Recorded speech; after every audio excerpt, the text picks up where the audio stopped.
আমি যদি মরে যেতে পারতুম এই শীতে,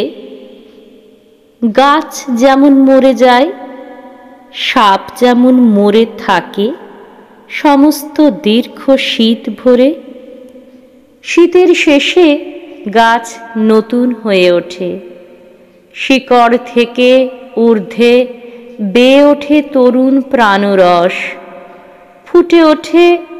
চিক্কণ সবুজ পাতায় পাতায় আর অজস্র উদ্ধত ফুলে, আর সাপ ঝরিয়ে দেয় তার খোলস।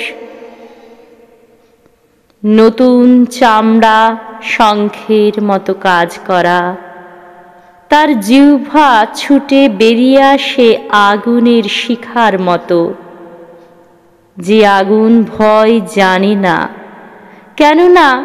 তারা মরে থাকে সমস্ত দীর্ঘ শীত ভরে, কেননা